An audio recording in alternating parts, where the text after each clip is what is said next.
O revezamento entre Arrascaeta e Everton Ribeiro era uma das principais críticas que Domenech Torrent vinha sofrendo nesse início de trabalho. Ontem os dois jogaram juntos e o Flamengo mostrou contra o Bahia um pouquinho daquele Flamengo do ano passado. Um tema que vem sendo recorrente quando o assunto é o Flamengo. Tempo para se acostumar à nova realidade sem Jorge Jesus. Tempo para o Domi encaixar suas ideias e até retomar algumas do antigo treinador. Arrascaeta e Everton Ribeiro voltaram a ser titulares juntos. Quando falo que precisamos todos tempo, eles também, porque fisicamente o time está muito melhor. Acho que jogaram muito bem os dois jogadores, jogaram perfeitamente. Mas antes de mostrar como o Everton e o Arrascaeta jogaram, vamos continuar falando de tempo. Tempo péssimo em Pituaçu. Chove muito forte nesse momento. E pouco tempo para o Bahia respirar. Com 40 segundos já tinha o Everton Ribeiro chegando com perigo na área. E enquanto o Petkovic se preparava para comentar o lance, o Pedro já estava aproveitando a bobeada do Lucas Fonseca e do Anderson na saída de bola. Gol! Pedro! O Flamengo sai na frente! O Flamengo começa o jogo com tudo! Tão rápido foi o gol que a gente quase nem viu, né? O Flamengo continuou rápido e com 15 minutos o Pedro fez o segundo. Pedro de novo! É do jeito que ele sabe, é do jeito que ele gosta. Trave, trave, gol! O Bahia sofria, mas conseguiu voltar para o jogo ainda no primeiro tempo, quando o Rodriguinho acertou um bonito chute. Só que aí o Arrascaeta e o Everton Ribeiro começaram a desequilibrar. Acho que o Arrascaeta, de trás do atacante, joga melhor que na banda. E em uma dessas jogadas do posicionamento preferido do Domi, o Arrascaeta deixou o Isla na boa, mas faltou jogo de cintura pro chileno. Só que depois o Isla apareceu como lateral ofensivo mesmo. Recebeu um lindo passe do Everton e cruzou pro Arrascaeta fazer o terceiro. Mas nem tudo deu certo pro Flamengo. O goleiro Gabriel Batista errou no fim do primeiro tempo e Elber diminuiu. Veio o segundo tempo e Everton não perde uma bola e pode jogar de extremo aberto, de extremo para dentro. Lembra que no primeiro tempo ele acertou aquele bonito passe por dentro? No segundo ele apareceu aberto e acertou esse chutaço. E com 6 minutos o Arrascaeta apareceu de novo por trás dos atacantes, como queria o Domi. 5-2 e jogo praticamente decidido aos 6 do segundo tempo. O Bahia só fez o terceiro aos 44 com o Daniel. E o técnico Roger Machado acabou demitido após a dura derrota. No Flamengo, o clima era outro. Voltou a confiança, as jogadas que lembram o time do ano passado, nada como o tempo. Um time que não tinha Bruno Henrique, que não tinha Gabigol, mas que Arrascaeta e Everton Ribeiro mostraram que continuam afinadinhos, né? E o Pedro sempre decisivo. Assim, é raro o Pedro não entrar no jogo e não marcar, né, Lofredo? Foi bem, estava esperto ali, ao contrário da defesa do Bahia, que estava fazendo bobagem, que aquela saída de bola é uma bobagem, tá? Isso aí é uma besteira, isso aí só serve para... O único resultado que pode acontecer dessa saída de jogo é esse, não traz nada de positivo e gera esse risco.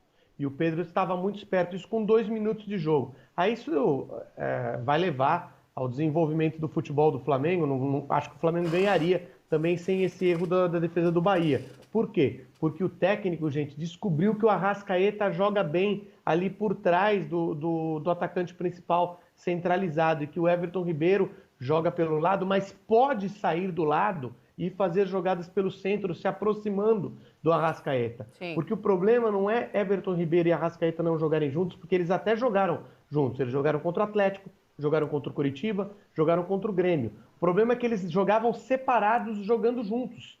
Eles eram colocados de uma maneira posicional e eles não se encontravam em campo. E ontem eles puderam fazer jogadas juntos, participar de jogadas juntos. Se não passando um para o outro, pelo menos iniciando a jogada que o outro finalizaria. Então, isso acho que é uma descoberta que foi feita em tempo hábil, né? Achei que fosse levar um pouquinho mais de tempo. Mas isso para o Flamengo muito positivo. E do meio para frente o time rendeu. E eu acho que, claro, defensivamente a gente tem que avaliar. Ninguém quer tomar 3 gols por partida. O ano passado o Flamengo só tomou 3 gols do Bahia, no começo do trabalho do Jorge Jesus, e depois do Santos, quando já era campeão, que tomou 4 gols. Então, claro que tem que ser ajustado, mas se você marca muitos gols a mais do que seu adversário, do que a sua defesa cede, evidentemente que você vai fazer o seu torcedor feliz. E acho que ontem esse Flamengo, jogando de uma maneira semelhante à do Flamengo do ano passado, fez o torcedor bem feliz. Questão defensiva ali também tem que se considerar que estava o terceiro goleiro, né? O Gabriel Batista teve uma atuação bem instável, né? Deu uns sustos. Falhou, principalmente falhou em um dos gols, né? Não mostrou muita segurança, o que, convenhamos também, pode acontecer para um goleiro que é jovem, né? Não é tão muito jovem, mas é jovem ainda, principalmente para goleiro, e que joga pouco. Isso atrapalha muito o goleiro, então não acho que seja um fator muito relevante, principalmente porque o Flamengo conseguiu sair dessa situação, da falha do seu goleiro, ou do jogo não muito bom do seu goleiro, mas acho que o Flamengo deu muitas oportunidades também para que o Bahia chegasse e concluísse, criasse ocasiões. Então acho que tem muito mais ajustes para serem feitos no sistema defensivo do que realmente responsabilizar o goleiro pelos 3 gols que o Flamengo tomou. Agora só uma análise tua aí. Será que o torcedor do Flamengo tá, tenso ou não tá? Porque o mercado tá ali de olho, óbvio, né? O mundo árabe de olho em Arrascaeta, em Everton Ribeiro, em Vitinho. O JJ, Mr. Jorge Jesus, não desistiu de Bruno Henrique e de Gerson. Então, assim, os dirigentes tentando segurar todo mundo, mas o assédio segue grande. Mais detalhes aí no nosso ge.globo. E para a gente encerrar o papo desse jogo de ontem, você é o dirigente do Bahia e teu time perde para um Flamengo todo poderoso, que não está naquele 100% de desempenho, mas ainda assim é o Flamengo, por uma diferença, consegue marcar em casa. Você demite o seu treinador? Então, Janaína, acho que é difícil avaliar exatamente assim, por esse jogo. Para a gente que acompanha o futebol, a nossa avaliação sobre demitir ou não demitir um treinador, ela fica, digamos, muito pobre, porque a gente não vive no dia a dia, a gente não sabe, as pessoas que estão observando lá o trabalho do Roger, percebem se ele está conseguindo tirar o melhor daqueles jogadores, se ele tem o controle do elenco. A gente não tem os elementos todos para dizer, não dá para mandar o técnico embora ou tem que mandar o técnico embora. A gente pode avaliar a questão de resultado e jogo apresentado em campo. Acho que o Bahia, e ontem eu tinha falado nisso, tinha uma meta para ser atingida nas 8 primeiras partidas. Mas nas 8 primeiras partidas você demite o treinador se não atingir essa meta? Não acho que seja por isso. Até porque o trabalho do Roger, ele é muito mais duradouro no Bahia do que a média dos treinadores no Brasil. Mas me parece que tinha se esgotado na relação Roger-torcida, Roger-dirigentes, Roger-jogadores. E por isso essa decisão de não ter mais o Roger como treinador. Se você for pegar no trabalho no geral, ele até tem uma pontuação razoável, números interessantes. Conquistou 2 campeonatos baianos, o que, sinceramente, dentro do Bahia não é muita coisa. O Bahia entra de vez em quando tem alguma escapada, mas ele entra para disputar com Vitória o campeonato baiano. Enfim, não é um trabalho muito ruim, também não chega a ser um trabalho bom, mas pelo que eu entendi, ele se esgotou. 50% de aproveitamento, foi contratado em abril de 2019, a gente vai colocar aí na tela para vocês. Roger comandou o Bahia em 74 jogos com 30 vitórias, 22 empates e 22 derrotas. Mais um treinador demitido. Pessoal, tá vendo esse camarada aqui? Em um mês trabalhando pela internet, eu consegui o valor dele. Dá uma olhada aí. Quer aprender como que eu fiz isso? Então clica no link na descrição desse vídeo que eu vou te contar o meu segredo. Cara, tá vendo esse saldo aqui no meu celular? Mais de 300 mil reais disponível. Esse aqui foi o meu resultado que eu tive trabalhando pela internet. Mas eu não tô aqui hoje para mostrar o meu resultado. Eu quero te mostrar o resultado das pessoas que estão usando o mesmo método que eu uso de robôs no Facebook que vendem quase no piloto automático. Dá uma olhada aí. Cara, 3 meses atrás eu mal sabia mexer em Facebook. Olha só esse resultado. Mas esse valor eu ganhei apenas em 13 dias. Olha isso. Cara, e tudo isso eu aprendi nos últimos 2 meses com o João Pedro. O mês nem acabou ainda, é 22 de fevereiro e eu já tenho disponível R$ 8.249 para sacar na minha conta. E todo esse valor eu aprendi sendo aluna do João Pedro. Fala galera, tudo bem? Meu nome é Natália, eu sou aluna do João Pedro e esses aqui são os meus ganhos. Você também pode ganhar isso. Olha só que legal, já fiz 54 vendas e faturei R$ 5.222,55. Tudo isso eu aprendi com o João Pedro. Que tal resultados como esse? Quase R$11 mil em menos de 2 meses. Sabe como eu consegui isso? Aprendi com o João Pedro. Se você quer aprender como que a gente faz isso, clique no link que está aqui embaixo desse vídeo ou no botão que vai aparecer aqui na tela para você saber mais sobre esse novo mercado que está mudando a vida de muita gente. Agora, o revezamento entre Arrascaeta e Everton Ribeiro era uma das principais críticas que Domenech Torren vinha sofrendo nesse início de trabalho.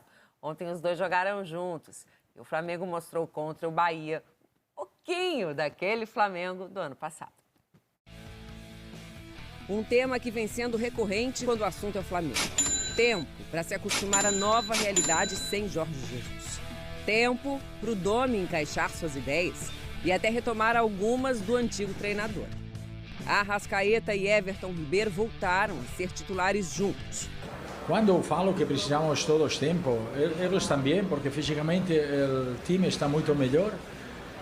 Acho que jogaram muito bem os dois jogadores, jogaram perfeitamente.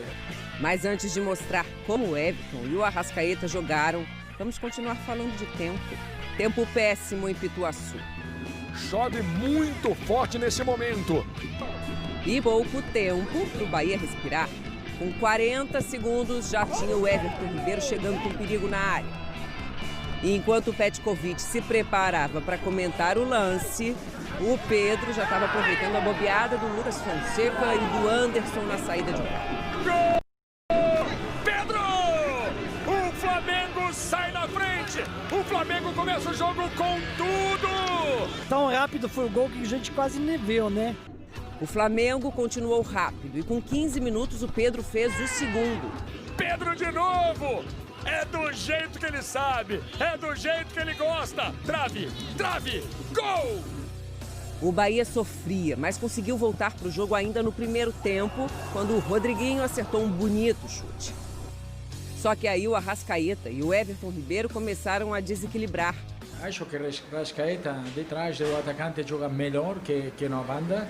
E em uma dessas jogadas do posicionamento preferido do Domi, o Arrascaeta deixou o Isla na boa, mas faltou jogo de cintura pro chileno. Só que depois o Isla apareceu como lateral ofensivo mesmo. Recebeu um lindo passe do Everton e cruzou pro Arrascaeta fazer o terceiro. Mas nem tudo deu certo pro Flamengo. O goleiro Gabriel Batista errou no fim do primeiro tempo e Elber diminuiu. Veio o segundo tempo e Everton não perde uma bola e pode jogar de extremo aberto, de extremo para dentro. Lembra que no primeiro tempo ele acertou aquele bonito passe por dentro? No segundo ele apareceu aberto e acertou esse chutaço. E com 6 minutos o Arrascaeta apareceu de novo por trás dos atacantes, como queria o Domi. 5-2 e jogo praticamente decidido aos 6 do segundo tempo. O Bahia só fez o terceiro aos 44 com o Daniel. E o técnico Roger Machado acabou demitido após a dura derrota. No Flamengo, o clima era outro. Voltou a confiança, as jogadas que lembram o time do ano passado, nada como o tempo. Um time que não tinha Bruno Henrique, que não tinha Gabigol, mas que Arrascaeta e Everton Ribeiro mostraram que continuam afinadinhos, né? E o Pedro sempre decisivo. Assim, é raro o Pedro não entrar no jogo e não marcar, né, Lofredo? Foi bem, estava esperto ali, ao contrário da defesa do Bahia, que estava fazendo bobagem, que aquela saída de bola é uma bobagem, tá? Isso aí é uma besteira, isso aí só serve para... O único resultado que pode acontecer dessa saída de jogo é esse, não traz nada de positivo e gera esse risco. E o Pedro estava muito esperto, isso com 2 minutos de jogo. Aí isso vai levar ao desenvolvimento do futebol do Flamengo. Acho que o Flamengo ganharia também sem esse erro da defesa do Bahia. Por quê? Porque o técnico, gente, descobriu que o Arrascaeta joga bem ali por trás do atacante principal centralizado e que o Everton Ribeiro joga pelo lado, mas pode sair do lado e fazer jogadas pelo centro, se aproximando do Arrascaeta. Sim. Porque o problema não é Everton Ribeiro e Arrascaeta não jogarem juntos, porque eles até jogaram juntos. Eles jogaram contra o Atlético, jogaram contra o Coritiba, jogaram contra o Grêmio. O problema é que eles jogavam separados, jogando juntos. Eles eram colocados de uma maneira posicional e eles não se encontravam em campo. E ontem eles puderam fazer jogadas juntos, participar de jogadas juntos. Se não passando um para o outro, pelo menos iniciando a jogada que o outro finalizaria. Então, isso acho que é uma descoberta que foi feita em tempo hábil, né? Achei que fosse levar um pouquinho mais de tempo. Mas isso para o Flamengo muito positivo. E do meio para frente o time rendeu. E eu acho que, claro, defensivamente a gente tem que avaliar. Ninguém quer tomar 3 gols por partida. O ano passado o Flamengo só tomou 3 gols do Bahia, no começo do trabalho do Jorge Jesus, e depois do Santos, quando já era campeão, que tomou 4 gols. Então, claro que tem que ser ajustado, mas se você marca muitos gols a mais do que seu adversário, do que a sua defesa cede, evidentemente que você vai fazer o seu torcedor feliz. E acho que ontem esse Flamengo, jogando de uma maneira semelhante à do Flamengo do ano passado, fez o torcedor bem feliz. Questão defensiva ali também tem que se considerar que estava o terceiro goleiro, né? O Gabriel Batista teve uma atuação bem instável, né? Deu uns sustos. Falhou, principalmente falhou em um dos gols, né? Não mostrou muita segurança, o que, convenhamos também, pode acontecer para um goleiro que é jovem, né? Não é tão muito jovem, mas é jovem ainda, principalmente para goleiro, e que joga pouco.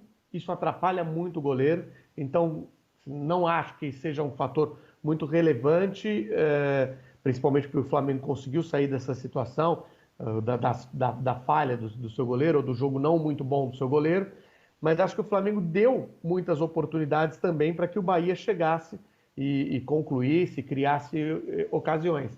Então acho que tem muito mais ajustes para serem feitos no sistema defensivo do que realmente responsabilizar o goleiro pelos 3 gols que o Flamengo tomou. Agora só uma análise tua aí. Será que o torcedor do Flamengo tá, tenso ou não tá? Porque o mercado tá ali de olho, óbvio, né? O mundo árabe de olho em Arrascaeta, em Everton Ribeiro, em Vitinho. O JJ, Mr. Jorge Jesus, não desistiu de Bruno Henrique e de Gerson. Então, assim, os dirigentes tentando segurar todo mundo, mas o assédio segue grande. Mais detalhes aí no nosso ge.globo. E para a gente encerrar o papo desse jogo de ontem, você é o dirigente do Bahia e teu time perde para um Flamengo todo poderoso, que não está naquele 100% de desempenho, mas ainda assim é o Flamengo, por uma diferença, consegue marcar em casa. Você demite o seu treinador? Então, Janaína, acho que é difícil avaliar exatamente assim, por esse jogo. Para a gente que acompanha o futebol, a nossa avaliação sobre demitir ou não demitir um treinador, ela fica, digamos, muito pobre, porque a gente não vive no dia a dia, a gente não sabe, as pessoas que estão observando lá o trabalho do Roger, percebem se ele está conseguindo tirar o melhor daqueles jogadores, se ele tem o controle do elenco. A gente não tem os elementos todos para dizer, não dá para mandar o técnico embora ou tem que mandar o técnico embora. A gente pode avaliar a questão de resultado e jogo apresentado em campo. Eu acho que o Bahia, e ontem eu tinha falado nisso, tinha uma meta para ser atingida nas 8 primeiras partidas. Mas nas 8 primeiras partidas você demite o treinador se não atingir essa meta? Não acho que seja por isso. Até porque o trabalho do Roger, ele é muito mais duradouro no Bahia do que a média dos treinadores no Brasil. Mas me parece que tinha se esgotado na relação Roger-torcida, Roger-dirigentes, Roger-jogadores. E por isso essa decisão de não ter mais o Roger como treinador. Se você for pegar no trabalho no geral, ele até tem uma pontuação razoável, números interessantes. Conquistou 2 campeonatos baianos, o que, sinceramente, dentro do Bahia não é muita coisa. O Bahia entra de vez em quando tem alguma escapada, mas ele entra para disputar com Vitória o campeonato baiano. Enfim, não é um trabalho muito ruim, também não chega a ser um trabalho bom, mas pelo que eu entendi, ele se esgotou. 50% de aproveitamento, foi contratado em abril de 2019, a gente vai colocar aí na tela para vocês. Roger comandou o Bahia em 74 jogos com 30 vitórias, 22 empates e 22 derrotas, mais um